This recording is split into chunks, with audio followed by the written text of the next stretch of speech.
I'm Dr. Adam Yates, and we're standing next to the skeleton of Dromornis, a giant bird, here in the Museum of Central Australia in Alice Springs.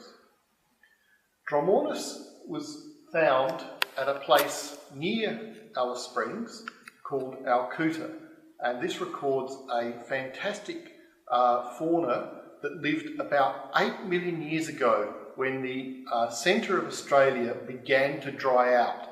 Basically when Australia started to become the wide brown land that we are so familiar with and is wonderfully represented at the Alice Springs Desert Park. And indeed, given the size of this animal, it clearly ranged across most of Australia and almost certainly walked through the lands of Alice Springs, including the Desert Park. It was a herbivore.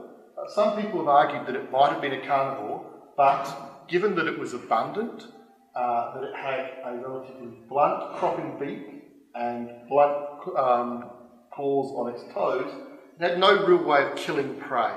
So the fact that it was very common at the site indicates that it lived in abundance, and it was almost certainly a browser, living a camel-like existence, feeding on the taller trees that were remaining in the habitat.